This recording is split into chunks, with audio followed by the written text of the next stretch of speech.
immune system functions actually originate here in your gut.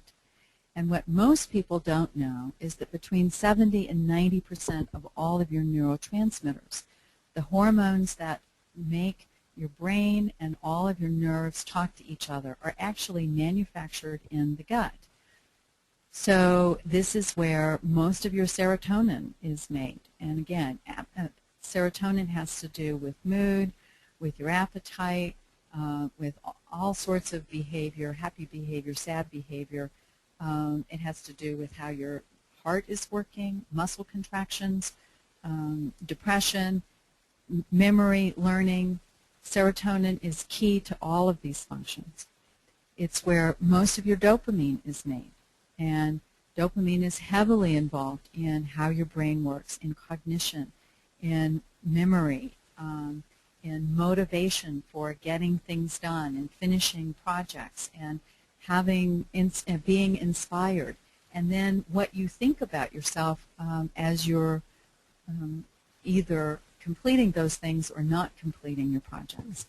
Then GABA has a calming effect, and basically what it comes down to is if you have a happy tummy, you have a happy brain. And the opposite is true. If you have an unhappy tummy, you're quite likely to have an unhappy brain. And then the corollary to that is also true, that if you have an unhappy brain, you probably are having stomach problems. So stress and unhappiness oftentimes shows up in your gut. So now we've added some more organs here. We have your liver. Let me get my pointer here.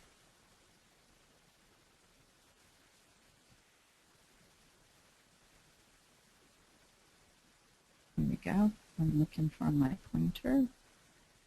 There we go. So here, this sort of fan-shaped object is your liver, and as I mentioned earlier, your liver is your body's most potent detoxification organ. It works in concert with your kidneys, but you have lots and lots of functions that your liver does. It stores glycogen for you. It's part of your immune system. It filters your blood. It's very, very important. Then you have your stomach.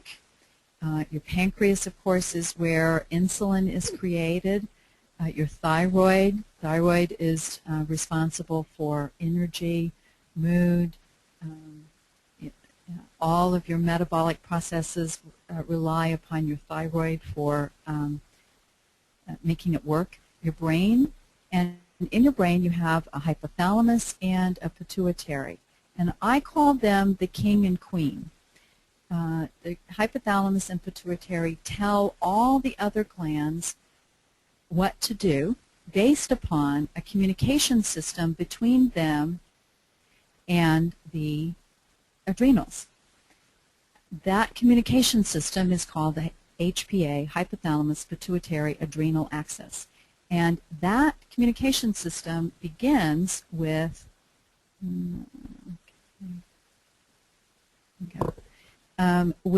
this structure right here, the limbic system. Now, the limbic system only has one job and one job only, and it is to determine whatever might be in your environment that is important to you. And the most important thing is whether you're safe or not. So it's always checking your environment. It's listening, it's seeing, it's feeling, it's sensing. And because it's a very, very, very primitive part of our physiology, in fact, it's so primitive that we share it with reptiles. It is really primarily about survival.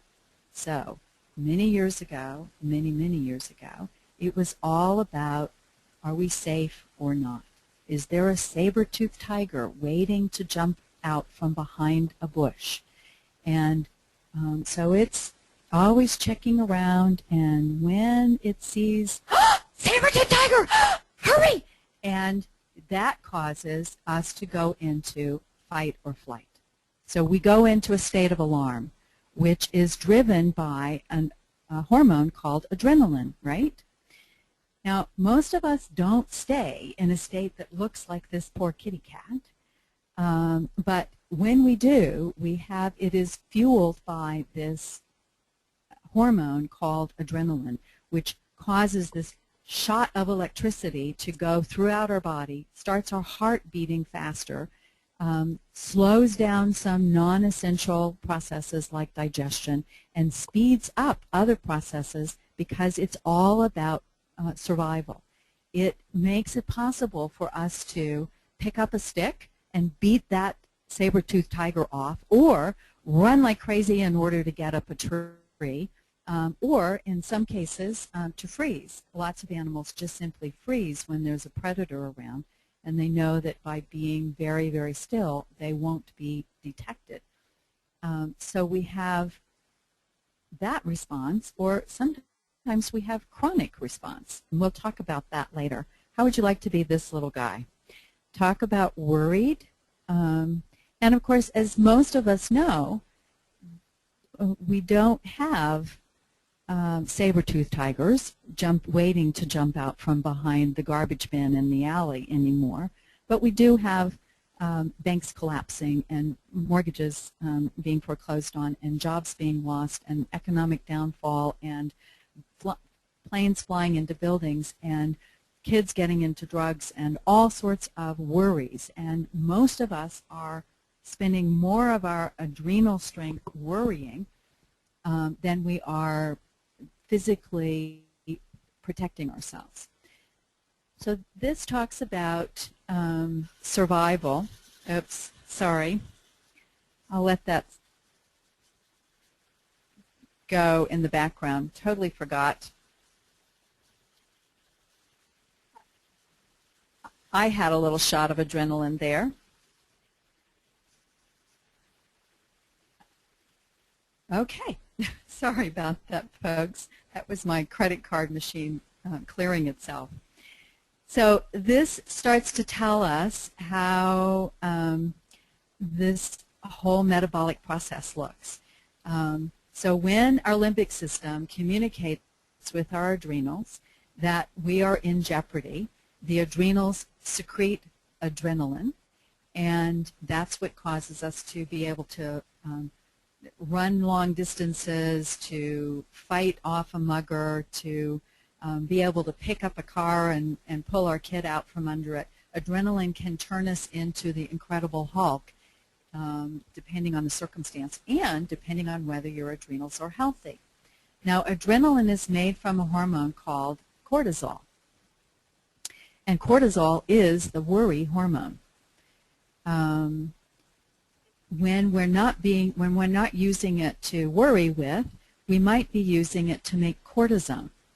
And cortisone is the body's most potent anti-inflammatory. So if you have things going on in your gut, you've got food sensitivities, or you have parasites, or maybe you've got arthritis in your knee, or you've been injured in a football game or going down the stairs, your body is using a lot of cortisol in order to make cortisone, in order to put those fires out. Cortisol is made from DHEA, and DHEA is made from and becomes a hormone called pregnenolone.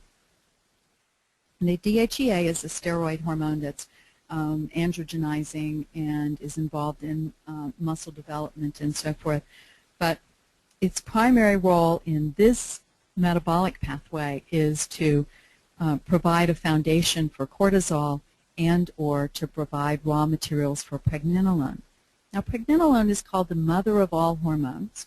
Why? Because when our gonads, when our ovaries check out or our testicles stop making testosterone at middle age, we are totally 100% reliant upon our pregnancy.